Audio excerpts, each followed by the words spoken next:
はい皆さんこんにちはအားလုံးပဲမင်္ဂလာပါရှင်ကဲဒီနေ့မှာတော့အရှိမဖတ်တဲ့တန်ပွန်ချူပွန်နေမဖတ်တော့ဘဲနဲ့ပထမအောင်ဆုံးချောပွန်လေးဖတ်ပြပါမယ်နော်ချောပွန်ဆိုတော့ဆက်နေနေတော့ရှင်းမယ်ပေါ့နော်အဲ့တော့10မိနစ်ရတဲ့အချိန်ရနော်ဒီရဲ့ပြည်သမားတွေက意識してくださいねဒီမှာ10မိနစ်နော်entry ရဲ့တန်ပွန်က3မိနစ်ချူပွန်က9မိနစ်တော့တန်ပွန်က10မိနစ်နော်ခဏလေးချူပွန်ကဟုတ်တယ်နော်9မိနစ်ချောပုံက10မိနစ်အဲ့လိုရပါတယ်အချိန်လေးချင်းမဲ့လူတွေရတော့နော်ကဲထုံးစံနဲ့စာဖတ်ပြမယ်နော်ပြီးလို့ရှင်းပြပါမယ်ဘောဟန်ဖတ်တော့နော်မွန်တိုင်းအချီတရားဖတ်နေကြပဲဆိုတော့နော်ဘာအကြောင်းလဲဆိုတော့မာဒူမာဒူရှိခင်ကိုခန္ဒီခခရခင်ကိုဂျိုဟိုဒစ်နော်မဲနော်ခင်ကိုမျက်လုံးကျမ်းမာရေးနဲ့ပတ်သက်တာပေါ့နော်最近目の調子が悪いと言って病院に来る人に角膜鼻炎と呼ばれる症状が多いです。これは黒目の部分の一番上の皮、角膜病皮、角膜上皮、角膜上皮に何かの刺激で傷がついたり、皮がむけたりした状態です。これまではコンタクトレンズを使う人に多かった病気ですが、最近はパソコンを長時間使う人にも増えています。テレビもパソコンと同じように画面を見ますが、テレビではこの症状があんまり起きません。テレビとパソコンでは大きな違いがあります。ごめんなさい。パソコンの作業では長い時間じっと画面を見るので、瞬きの回数が減ります。瞬きには涙を出して目を守る働きがありますが、瞬きの回数が減ると目の表面が乾燥し、傷がつきやすくなるのです。ちょっと目が疲れたと思って目をこする人が多いですが、これが一番いけません。その時は意識して何々のが良いでしょう。ဒါလေးအောက်မှာအဖြစ်ပါမယ်နဲ့တူရနော်။また、疲れが、原因ではなく、髪の角が目に入った、庭の木の絵が跳ねて目に入った、赤ちゃんの爪が目に当たったなどでも起きます。ゴミが入ったような感じがする。眩しくて目が開けにくい。涙が溢れる。などの症状があったら、病院に相談してください。健康情報はパソコンでも見ることができます。အောက်ကတော့ウェブサイトနော်။ဒါရေးထားတဲ့ website ပေါ့နော်။ဒီဘာလဲ健康情報をကြည့်လို့ရတဲ့ website。そう以上ですနော်။တော့ဘာကြီးကြော်သွားလဲဆိုတော့ခွန်မဲကြည့်လို့ရှိလေရဲ့ email နော်ပထမဆုံးရှောကြောဘယ်နာမှာပါသွားလဲရှောကြောဒီနာမှာနော်ရှောကြောကတိမယ်နဲ့လက္ခဏာကိုပြောလေနော်病院や怪我の状態နော်sorry 病気や怪我の状態နော်ဒီနာမကျန်းဖြစ်တဲ့အချိန်မှာဒဏ်ရာရတဲ့အချိန်မှာပြတဲ့လက္ခဏာဆိုတော့ဘာဖြစ်ယောဂလက္ခဏာတွေပြောတာနော်ခုတော့မဲနော်ခရိုးဘူးပေါ့ဒီမျက်လုံးအဆန်အမဲလေးကိုပြောနော်ပြီးရင်contact lens ဆိုတာcontact lens ကိုပြောမျက်ကမယ်နော်目に直接当てるレンズ画面ဆိုတာ screen ကိုပြောတာ phone screen TV screen အဲ့ဒီကောင်က画面နော်ဒီမှာテレビやパソコンで絵や字が出てくるところနော်ဒီ TV တွေ laptop တွေ パソコンဆို laptop နော်personal computer နေလာတယ် personal computer ဆိုတော့ パソコンဖြစ်သွားအောင်နော် personal နဲ့ computer နဲ့ကိုရှေ့ရဟာလေးတွဲခေါ်ပြီးတော့まばたきနော်まばたきရပါလဲဆိုရင်မျက်တောင်ခတ်တာကိုပြောတာまばたきするမျက်တောင်ခတ်သည်まばたきやမျက်တောင်ခတ်瞬間的に目を閉じたり開いたりする動きနော်ဒီခဏလေးရှုံးဆိုတာ一瞬ဆိုတာဖြစ်တယ်အချိန်ခဏလေးဆို瞬間的にဆိုရင်အချိန်ပိုင်းခြားခဏလေးမှမျက်လုံးကိုပိတ်လိုက်မျက်တောင်ခတ်တာကိုပြောတာနော်で、ပြန်ရှင်းပြမယ်ဆိုလို့ရှိရင်何々市健康管理課から健康情報です。ဒီမြို့ပေါ့နော်မြို့နယ်ဒီကျန်းမာရေးစင်တာကနေပြီးတော့ရတဲ့ဒီ健康情報ဆိုတော့ဒီကျန်းမာရေးနဲ့ပတ်သက်တဲ့အကြောင်းအရာပေါ့နော်ကျန်းမာရေးဗဟုသုတတဲ့目の健康မျက်လုံးကျန်းမာရေးနော်最近目の調子が悪いと言って病院に来る人ဒီရက်ပိုင်းနေမှာနော်ဒီမျက်လုံးမျက်နှာချောချကဝါရီဆိုမျက်လုံးသိမ့်နေလို့မကောင်းဆိုမျက်လုံးတစ်မျိုးပေါ့နော်ပုံမှန်တိုင်းဖောက်ဖို့တခုခုခံစားလို့မျက်လုံးသိမ့်မကောင်းဘူးနော်ဆိုပြီးတော့တဲ့ဆေးရုံလာတဲ့လူတွေမှာတဲ့ကာကူမာကူဘီဒန်လို့ခေါ်တဲ့ကာကူမာကူဘီဒန်တို့ရောပါတဲ့လူ症状が多いですကာကူမာကူဘီဒန်ဆိုတာလိုင်းတက်လိုက်မယ်နော်ဘာလဲဆိုလို့ရှင်မျက်ကြည်လွှာအခွန် sorry အရင်ဆုံးကာကူမာကူကဘာလဲဆိုရင်မျက်ကြည်လွှာနော်ဘီဒန်းဆိုတာကဘာလဲဆိုရင်မျက်ကြည်လွှာမှာထိခိုက်ဒဏ်ရာရတာနော်အဲ့ကာကူမာမျက်ကြည်လွှာထိခိုက်ဒဏ်ရာရတယ်ဆိုရက်လက္ခဏာနဲ့လူတွေကများတယ်တဲ့အခုတလောစေရုံမျက်လုံးနေလို့မကောင်းဆိုပြီးစေရုံလာတယ်ကြည့်တဲ့အခါမှာမျက်ကြည်လွှာတိတ်ပြီးတော့မျက်လုံးကနေလို့မကောင်းဆိုတဲ့လူတွေများတယ်これは黒目の部分の一番上の皮ဒီမျက်စံလေးအမဲအောင်မျက်စံလေးရဲ့အပေါ်ဆုံးမှာရှိတဲ့အလွှာဆိုခုနပြောတဲ့မျက်ကြည်လွှာရဲ့အပေါ်ဆုံးဒီအပြင်နဲ့ဓာတ်ရိုက်ထိတွေ့နေတဲ့မျက်လုံးရဲ့အပေါ်ဆုံးအလွှာပေါ့နော်အဲ့ဒါကိုခါကူမကူဂျိုဟီလို့ခေါ်တယ်နာနိကာနောရှီကေကီတခုခုရှီကေကီဆိုတာဘာလဲဆိုလို့ရှိရင်လှုံ့ဆော်မှုပေါ့နော်တခုခုလှုံ့ဆော်မှုကြောင့်ထားပါတော့အပြင်ကနေပြီးတော့မျက်ကြည်လောက်ထိသွားလားလို့မျိုးနော်နာနိကာနောရှီကေတဲ့ကီဇူကာစီတရီနော်အနာဖြစ်သွားတယ်ခါဝါကမုခေတာဒီစတာမုခေတာဒီမုခေရုစပြလာလဲဆိုတော့အရေပြားလန်တာတို့အမှဆိုရေးထားနော်ခါဝါပါလဲအရေပြားလေးနော်တခုခုကြောင့်တန်ရာရသွားတဲ့အရေပြားလန်သွားတဲ့ပုံစံအောင်ပြောတာတဲ့နော်ဆိုတော့これまではコンタクトレンズဆိုတော့ contact lens နော်ဒီမျက်ကပ်မှန်တွေကို使う人に多かった病気ですが最近はパソコンを長時間使う人にも増えていますတကယ်တော့ဒီလိုမျိုးမျက်ကြည်လွှာအပေါ်ဆုံးမျက်ကြည်လွှာနေလို့မကောင်းဘူးဆိုပြီးတော့ဆေးရုံရောက်လာတဲ့လူတွေကဒီမျက်ကပ်မှန်အတက်များတဲ့လူတွေနော်使う人に多かった病気အဲ့လိုတွေမှာပဲတွေ့ရတဲ့လက္ခဏာယောဂပေါ့နော်ယောဂကြောင့်လားအဲ့ဒီမှာပဲတွေ့ရတဲ့လက္ခဏာပေါ့ဆိုပေမဲ့စိုက်ခင်းဆိုအခုတလောဆိုလို့ရှိရင်ဒီကွန်ပျူတာကိုချောကြည့်ကန်နားကြိုက်ကြည့်ကန်နော်အချိန်ကြာကြီးသုံးတဲ့လူတွေစီမှာလည်းဒီယောဂကဒီလက္ခဏာတွေကညပြလာတယ်ပေါ့နော်ဒီကွန်ပျူတာအကြာကြီးသုံးတဲ့လူတွေစီမှာလည်းဒီလက္ခဏာပြတာတွေများလာတယ်အဲဒါကြောင့်ဆင်ရလာတယ်အဲ့လိုပြောတာနော်テレビもパソコンと同じように画面を見ますが、テレビではこの症状があんまり起きません。ဆိုတော့ဘာဖြစ်လို့အဲ့လိုဖြစ်လဲဆိုတော့ခုနကသူပြောရဲ့ပါဆိုကွန်ကြားရေးတုံးတဲ့လူတွေမှာဒီလိုဖြစ်တယ်ဆိုတော့ဆိုရင် TV ကြားရေးကြည့်ရလူတွေရောဆိုပြီးမေးစရာရှိတယ်เนาะအဲ့တော့ TV လဲပဲပါဆိုကွန်နဲ့အတူတူကွန်ပျူတာနဲ့အတူတူ screen ကိုကြည့်ရတာချင်းတူပေမဲ့လည်းတဲတဲ့ဗီဒီယိုက TV ごめんなさいテレビではこの症状があんまり起きません。TV ကြည့်တဲ့လူတွေမှာတော့အဲ့လိုလက္ခဏာမျိုးသိပ်ပြီးတော့မတွေ့ရဘူးနော်။テレビとパソコンでは大きな違いがあります。ဒီ TV နဲ့ဒီကွန်ပျူတာနဲ့မှာဆိုရင်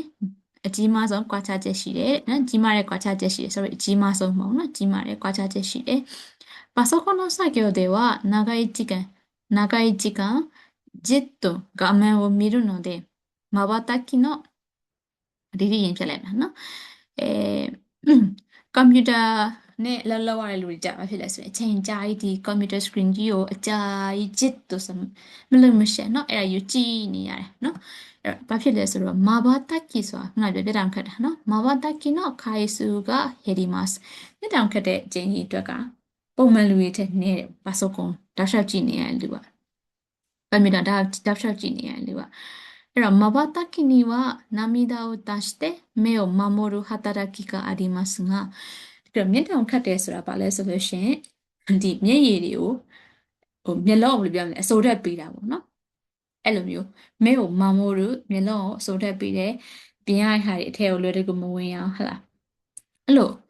အဲ့လိုမျိုးအလုပ်လုပ်ပြီးရဆိုပေမဲ့တဲ့ဟာတာရာကီကအာဒီမတ်ငါちょっと待ってくださいね。瞬きの回数が減るとနော်အဲ့တော့မျက်တောင်ခတ်တဲ့အချိန်ကြီးအတွက်နဲလာတာနဲ့မဲ့の表面が乾燥しမျက်လုံးရဲ့ဒီ表面ဆိုတာဘာလဲဆိုရင်ဒီမျက်နှာပြင်ဆိုခုနကပြောရဲမျက်ကြည်မျက်ကြည်လွှာနေရာပေါ့နော်အဲ့နေရာလေးက乾燥ဆိုတာ6လာပြီး乾燥し6လာပြီးတော့傷がつきやすくなるのですအဲ့တော့ဒဏ်ရာရဖို့ပိုလွယ်နော်မျက်နှာပြင်6နေတဲ့အတွက်ကြောင့်ဘာဖြစ်လဲဆိုရင်တစ်ခုခုဆိုလို့ရှိရင်လေတင်းနေတဲ့အတွက်ကြောင့်နော်မျက်လုံးရဲ့အစိုတဲမရှိဘဲနဲ့တင်းပြီး6နေတဲ့အတွက်ကြောင့်ထိရှလွယ်တယ်ပေါ့နော်အနာရလွယ်တယ်လို့ပြောတာちょっと目が疲れたと思って目をこする人が多いんですが、のမျက်လုံးနဲ့နဲ့ဖာရှိလေမျက်လုံးအောင့်လိုက်တာဟလားမျက်လုံးနာတယ်လို့ပဲဆိုပြလိုက်ကြလဲဆိုရင်私ပါဝင်ပေါ့နော်မျက်လုံးဘာလို့ဆိုပုတ်တာ目をこするဆိုတာမျက်လုံးပုတ်တဲ့လူတွေ目をこする人が多いနော်多いんですがမျက်လုံးပုတ်တဲ့လူတွေများတယ်မျက်လုံးလေးနဲ့ပင်ပန်းလာပြီးညောင်းလာပြီးအောင့်လာပြီးဆိုမျက်လုံးအရင်ပုတ်လိုက်ကြတာနော်これが一番いけません。လုံးမဖြစ်ဘူးနော်။ဒါကလုံးမဖြစ်တဲ့အချက်လို့ပြောရနော်။これが一番いけません。လုံး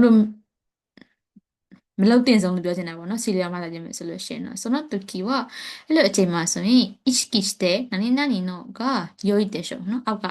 မေးခွန်းလာမနေတူပဲနော်။အဲ့လိုအချိန်မျိုးမှာ意識してဆိုတာနော်။တတိလေးထားပြီးတော့ဒီလိုလောက်တာပိုကောင်းတယ်မလားလို့ပြောတာ။ဒီလိုလောက်တဲ့တယ်ပြောတာ။また疲れた原因ではなく、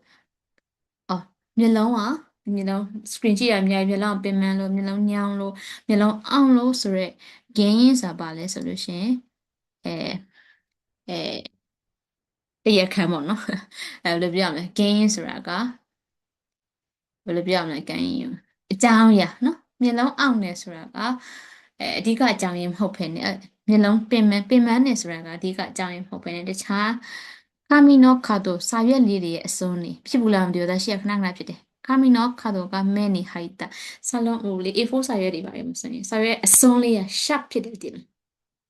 လားပလှလေးချွန်လေးအဲ့ဒါမျက်လုံးသားလေးကို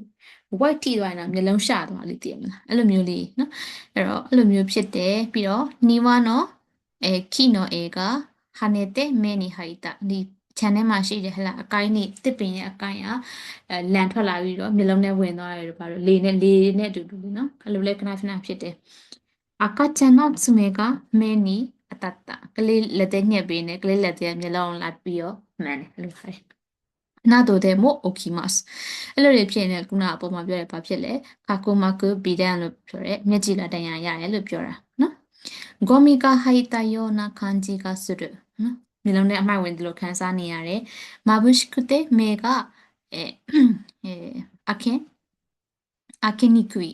နော်မျိုးလုံးဖွင့်ရတာခက်တယ်မာဘူရှိရလာလေနော်ဟိုမျက်လုံးကျင်းပြီးတော့ဖွင့်ရတာခက်တယ်နော်နာမီဒါကအဖရက်မျက်ရည်ဘူးတွေကြရပေါ့နော်ညီမလို့ဆိုလို့ရှိရင်မျက်ရည်တွေရှင်ဘာမှမဟုတ်ပဲကြတယ်နာတော့နော်ရှောကြောကတရအဲ့လိုမျိုးဒီပုံမှာပြောထားတဲ့လက္ခဏာတွေရှိတယ်ဆိုလို့ရှိရင်ပြောရင်နိသောတန်してくださいနော်စေယုံနဲ့လာပြီးတော့စေယုံမှာလာဆွေးနွေးပါလို့ပြောတာနော်မျိုးလုံးနဲ့ပတ်သက်တဲ့ဒီစေကူရပေါ့နော်ဒီမျက်ခြေတာမှာဖြစ်လဲမသိဘူးနော်အဲ့လိုပြောတာ健康情報はパソコンでも見ることができます。နော်ကျမနဲ့ပတ်သက်တဲ့ဘဟုတုတတွေနော်သတင်းအချက်လက်တွေက laptop ကနေလည်းကြည့်နိုင်ပါတယ်တဲ့ဒါ website ပေါ့နော်အဲ့လိုပေးထားတယ် Okay ဒါဆိုလို့ရှိရင်ごめんなさいね私適当にရှင်းပြရင်းနဲ့လိုက်တက်လိုက်ပေမဲ့皆さんတို့မသိတဲ့ဟာတွေအကုန်လုံးတားဖြစ်ချင်မှတားဖြစ်မှာဆိုတစ်ခေါက်ပြန်ဖတ်နော်ဒါနေ highlight ဖြစ်လိုက်ပါမယ်နော်တစ်ခေါက်ပြန်ဖတ်ဆိုပြီးတော့ရောဆိုတော့မိကုံးလာပြီနော်မိကုံးက角膜ビランと呼ばれる症状が多いですとあるが、角膜ビランが最近増えてきた原因はどれか。နော်ခုနအမျက်ကြည်လွှာအပေါ်ဆုံးတန်ရရတယ်နော်ဒီမျက်ကြည်လွှာအဲဘယ်ပြောင်းလဲလန်နေပေါ့နော်မျက်ကြည်လွှာတန်ရရတယ်လို့ခေါ်တဲ့ခါကူမကူပီဒန်လို့ခေါ်တဲ့လက္ခဏာကတဲ့များတယ်ဆိုပေမဲ့လေ ဒီတလုံးမှာများလာတဲ့အကြောင်းရင်းကဘာကြောင့်လဲတဲ့ဒီတလုံးမှာများလာတဲ့အကြောင်းရင်းကဘာကြောင့်လဲဆိုတော့ဒီကိုကြည့်ကြည့်မယ်နော်ပုံမှန်စင်တာဘယ်မှာလဲဖြစ်တာလဲဆိုရင်これまではတဲ့コンタクトレンズを使う人に多かった病気ですが最近はဒီနောက်ကြည့်ရパソコンを長時間使う人にも増えていますနော်အခုတလုံးမှာဆိုရင်ဘာဖြစ်လဲパソコンလက်laptop တွေ computer တွေကိုအကြာကြီးသုံးတဲ့လူတွေစီမှာလည်းဒီလိုမျိုးယောဂလက္ခဏာတွေများလာတယ်နော်လောကလက္ခဏာတွေတွေ့ရတယ်လို့ပြောတာဆိုတော့ခခုမခုဗီဒန်ကဒီတလုံးမှာပုံများလာတဲ့အကြောင်းရင်းကဘာလဲဆိုရင်လူတွေကကွန်ပျူတာတွေပို့သုံးလာလို့မဟုတ်ဘူးလားနော်အဲ့လိုတွေးလိုက်မယ်ဆိုရင်တော့အဲ့တော့ဂင်းရင်အမှန်ရှာခိုင်းတယ်နော်ဂင်းရင်ဆိုတာဘာလဲဆိုခုနကပြောတယ်ဘာကြောင့်ဖြစ်တာလဲဆိုတော့ reason ကိုပြောတာနော်reason လို့ပြောရမလားသူရဲ့အဓိကအကြောင်းရင်းကိုပြောတာနော်一番コンタクトレンズで角膜上皮に傷がつくことが多いからဒီမျက်ကမှန်နဲ့သုံးပြီးတော့မျက်ကြည်လွှာအပေါ်မှာတန်ရာရတာတွေများလာလို့တဲ့စိုက်ခင်မှာဟုတ်ဘူးနော်စိုက်ခင်များလာခုနလည်းရှင်းပြပြီးကွန်ပျူတာသုံးများလာလို့နော်အဲ့ဖြစ်ရမှားတယ်အဲ့တော့2番がパソコン作業で目が乾燥し傷がつきやすくなるからဒီ lab computer တွေတုံးတဲ့အခါမှာမျက်လုံးကဒီ6မျက်လုံး6တယ်ပေါ့နော်မျက်လုံး6ပြီးတော့အနာရလွယ်တယ်ပေါ့နော်အဲ့ဒါကြောင့်တဲ့ဒီခါကူမကူဗီဒန်လို့ခေါ်တဲ့လက္ခဏာတွေပေါ်တဲ့လူတွေများလာတာတဲ့ခါမရှိတယ်မှာဆင်ね2番は3番テレビとパソコンの両方を見ることで目が常に疲れているからဒီ TV တွေကွန်ပျူတာတွေနှစ်ဖက်လုံးကြည့်လို့မျက်လုံးကပင်ပန်းလာတဲ့အတွက်ကြောင့်နဲ့နော်မျက်လုံးပင်ပန်းနိုင်တော့မဖြစ်ဘူးခုနကစာပိုက်ထဲမှာပါသွားတဲ့ဟာနဲ့ဒီကြရွေးမယ်ဆိုရင် TV ကြည့်ရင်တော့အလားမဖြစ်ဘူးဟလား TV ကじっと見る必要がないね TV ကပါစုပ်ကွန်ကြောင်းလို့သူကအဓိကပြောချင်တာဆိုတော့ဒီ TV ပါနေတဲ့အကြောင်းအရာတွေမရွေးတင်ဘူးပေါ့နော်4番パソコン使用者にコンタクトレンズ使用者が多いからအဲ့တော့ပါဆိုကွန်သုံးတဲ့လူတွေပါဆိုကွန်ရှိရောရှာကွန်ပျူတာသုံးတဲ့လူတွေထဲမှာမျက်ကပ်မှန်သုံးတဲ့လူတွေကများလို့ဆိုတော့နဲ့မပြောတော့ဘူးလေနော်ဆိုတော့ခုနခမရှိတဲ့မှာဆန်က touch ကနေနော်2番ဖြစ်သွားမယ်ဆို2番テレビを見ている時とパソコンを見ている時の目の動きで正しいのはどれかအဲ့တော့TV ကြည့်တဲ့အချိန်နဲ့ကွန်ပျူတာကြည့်တဲ့ကွန်ပျူတာကိုသုံးနေတဲ့အချိန်နဲ့မျက်လုံးအလုံးလုံးပုံဘယ်ဟာကမှန်လဲတဲ့ဆိုစာပိုက်ထဲမှာဆိုရင်ဘာဖြစ်လဲဆိုရင်ပြောသွားတဲ့တစ်ချက်ကဘာရှိတာလဲဆိုရင်テレビとパソコンで大き大きな違いがありますနော်မတူတဲ့အချက်ရှိတယ်အဲ့မတူတဲ့အချက်ကဘာလဲဆိုတော့ရှားမယ်နော်အဲ့တော့နောက်ကဟာကိုတားလိုက်မယ်パソコンの作業では長い時間じっと画面を見るので、瞬きの回数が減ります。パソコン、ကွန်ပျူတာကြည့်ပြီးလောက်လောက်ရတဲ့လူတွေပါဖြစ်တယ်။လောက်လောက်တာလည်းမဟုတ်ပါဘူးနော်။ကွန်ပျူတာကြည့်တဲ့လူတွေကပို့ပြီးတော့လည်းနီးတယ်နော်။ TV ထက်လည်းပိုနီးတယ်။အဲ့ကွန်ပျူတာရဲ့ဆက်ရောက်သွားလို့ရှိရင်မျက်တောင်ခတ်ဖို့လည်းမေ့သွားတယ်။အဲ့ဒါကအဓိကအကွာခြားတဲ့အကြောင်းရင်း။အဲ့တော့ကြည့်ရအောင်一番テレビを見ると瞬きの回数が増える。TV ကြည့်ရင်မျက်တောင်ခတ်တဲ့အချိန်တွေအတွက်များလာတယ်တဲ့။နော်အဲ့ဒါဆော်ရထဲမှာပါတော့မပါဘူးနော်သူပြောတာဘာဖြစ်လဲပါစောကွန်ကြည့်ရင်နော်မျက်တောင်ခတ်တဲ့ရေအတွက်နဲလာပဲများတယ် TV ကြည့်လို့များသွားမှာမပါဘူးဆိုတော့一番မှားတယ်2番テレビでは画面をじっと見ることが多い TV ဆိုလို့ရှိရင် TV screen ကိုမလုံးမရှက်ကြည့်တဲ့ဟာများတယ်တဲ့လက်တွေ့ဘဝမှာဟုတ်ချင်လည်းဟုတ်မှာပေါ့နော်ဒါပေမဲ့စာပိုက်ထဲမှာပါမသွားဆိုတော့2番ရွေးလို့မရပြန်3番パソコンでは瞬きしないことが多いကွန်ပျူတာသုံးလို့ရှိရင်ဘာဖြစ်လဲမြစ်တောင်အဲမခက်ဖြစ်တာများတယ်လို့ပြောတာနော်မြစ်တောင်မခက်ဖြစ်တာများတယ်ဆိုတော့ဘာဖြစ်လဲမြစ်တောင်ခက်တဲ့အရေးအကျဉ်အတွက်နည်းတယ်ဟေဒီမတ်ဆိုရော့သွားတာကိုပြောတာနော်အကျဉ်ရင်တဲ့ရော့သွားတယ်ဆိုတာမြစ်တောင်မခက်ဖြစ်တဲ့လောက်ပဲဖြစ်သွားတယ်ဆိုတော့3番が正しいね4番がパソコンではまぶたをまぶたをမျက်ခုံပေါ့နော်まぶたを開くより閉じる方が多いပါဆိုကမှာဆိုလို့ရှိရင်ကွန်ပျူတာတောင်းလို့ရှိရင်ဒီမြစ်တောင်ကိုဖွင့်တာတက်ပါဖြစ်လေပိတ်တဲ့အချိန်ကပို့ပြီးတော့များတယ်တဲ့ဟုတ်ဘူးလေနော်3番1に入るものは次のどれかဆိုခုနခြံခဲ့တဲ့ဟိုဟာကြီးတင်တယ်1နော်ဒါကြီးအဲ့ဒါその時はその時はその時လဲဆိုပြန်ကြည့်ကြည့်နော်ちょっと目が疲れたと思って目をこする人が多いんですが、これが一番いけません。နော်မျိုးလုံးလေးနည်းနည်းညောင်းနေမျိုးလုံးလေးနည်းနည်းအောင်လာပြီလို့ခံစားရလို့ရှိရင်မျိုးလုံးပုတ်တဲ့လူတွေများတယ်တဲ့ဒါမလုပ်သင့်ဘူးတဲ့နော်一番いけませんအဲ့မလုပ်သင့်ဘူးဆိုဘာလုပ်အောင်လဲပေါ့နော်その時はဒီအချိန်မှာဆိုလို့ရှိရင်意識してဆိုတော့သတိထားပြီးတော့何々のが良いでしょသတိထားပြီးတော့ဒီလိုလုပ်တာကောင်းတယ်လို့ပြောရဲဆိုတော့ဒီလိုလုပ်တာကောင်းတယ်ပေါ့နော်ဒီကမျက်လုံးတွေညောင်းနေအောင့်နေလို့ခံစားလာတဲ့အကြောင်းရင်းကဘာကြောင့်လဲမျက်လုံးခြောက်လာပြီးတော့နော်မျက်တောင်ခတ်တဲ့အချိန်အတွက်နင်းနေလို့အဲ့တော့အဲ့အချိန်ဘယ်လိုလိုက်ရမလဲဆိုရင်1番まばたきするမျက်တောင်ခတ်မယ်2番目を閉じるမျက်လုံးပိတ်မယ်3番目を開けるねအဲနာမျက်တောင်ခတ်မယ်မျက်လုံးမှိတ်ထားမယ်မျက်လုံးဖွင့်မယ်စာရီကိုမီရဘညာကြည့်မယ်နော်ဒီထက်မှာပါသွားတာပါလေမျက်လုံးညောင်းလာပြီလို့ထင်မျက်လုံးပုတ်တာထက်ခေါင်းဆိုးမျက်လုံးထောက်နေတာဖြစ်တဲ့အတွက်ကြောင့်မျက်တောင်လေးခတ်ပေးတာတတိထားပြီးတော့မျက်တောင်ခတ်ပေးရမယ်ပေါ်မှသူပြောသွားတယ်လေနော်အဲ့တော့မဘာတက်ခီစုတို့ကအဖြစ်မယ်ဆို4番の上の文章の内容と違うのはどれかအပေါ်ကစာပိုင်းနဲ့မတူကွဲပြားတဲ့အချက်တွေပြောတာနော်အဲ့တော့မတူတဲ့ဟာတွေလိုက်ရှာမယ်1番角膜上皮がむけると角膜鼻炎が起きるနော်မျက်ကြည်လွှာအပေါ်လွှာပွန်သွားလို့ရှင်角膜鼻炎がဖြစ်တယ်ဒါမှန်တဲ့အချက်ပြီးလို့မရဘူးနော်သူကမှားတဲ့အချက်ကိုရွေးခိုင်းတာဆိုတော့髪の角が目に入っても角膜鼻炎は起きるနော်စာရွက်အချွန်လေးမျိုးလုံးထဲဝင်သွားရင်လေမျက်ကြည်လာပေါ်နေဆိုဒါလည်းမှန်တယ်ပေါ်မှာသူပြောထားတယ်နော်ပြန်သွားဖက်ကြည့်3番目が疲れるだけでは角膜鼻炎は起きないနော်မျိုးလုံးထားပါတော့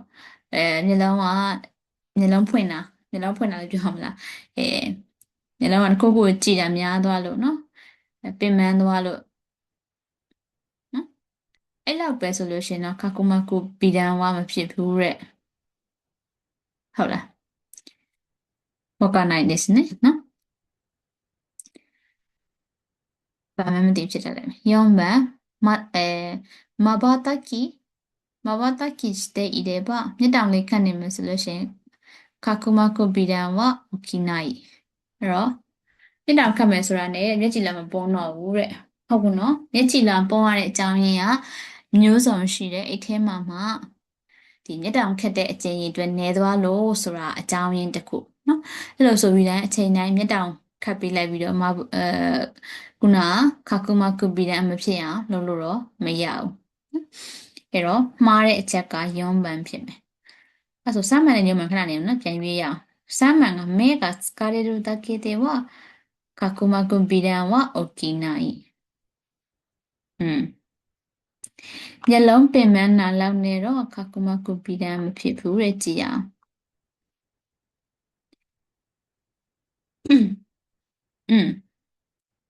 そうちょっと目が疲れたと思ってနော်မျက်လုံးလေးနည်းနည်းပင်ပန်းလာပြီဆိုလို့ရှင်လူတွေကမျက်လုံးဘာလို့လဲပုတ်တယ်တဲ့အဲ့လိုလိုမဖြစ်ဘူးတဲ့နော်အဲ့ချိန်ဘာလုပ်လိုက်ရမလဲဆိုရင် ishiki တတိထားပြီးတော့မျက်တောင်လေးခတ်ပေးလိုက်ပါတဲ့လို့ပြောတာအဲ့တော့သူပြောတဲ့မှာဘာဖြစ်လဲမျက်လုံးလေးပင်ပန်းနေပြီဆိုလို့ရှိရင်မျက်လုံးလက်နဲ့ပုတ်တိုင်လို့ဖွင့်နေမျက်တောင်လေးဖတ်ပေးလိုက်လို့ပြောတာနော်နည်းနည်းခေါင်းဆိုးမျက်လုံး၆တဲ့တန်တက်တာဝအောင်လို့နော်မျက်လုံးပင်ပန်းလာပြီဆိုတာနဲ့ကာကူမာကူဘီဒန်နော်ကာကူမာကူဘီဒန်ဖြစ်သွားပြီဆိုတာမဟုတ်ဘူးနော်အဲ့တော့ဒီအချက်ကလည်းမှန်နေတယ်နော်အဲ့ဒါကြောင့်အဖြေမှန်ကယောမှန်ဖြစ်ပါတယ်はいဒါဆိုလို့ရှိရင်ချောပွန်းကဘယ်လောက်လဲမေခွန်း၄ခုရှိရယ်နော်နည်းနည်းလေးရှင်းပြရရှည်သွားတယ်နော်ချောပွန်းလေးကိုလည်းဖတ်ကြည့်ကြနော်အရင်တိုင်းပဲ အပေါ်မှာခန်းကြီးsorry ဟီရဂနာတွေမပါဘူးဆိုတော့အိမ်မှာနာနာဖတ်ကြပါနော်စာပိုက်လိုက်နာနာဖတ်ပြီးသားပြီဆိုတော့မှဒီစဉ်းစားတဲ့အပိုင်းကိုပြန်သွားစဉ်းစားပါနော်はい。では、皆さんありがとうございました。バイバイ。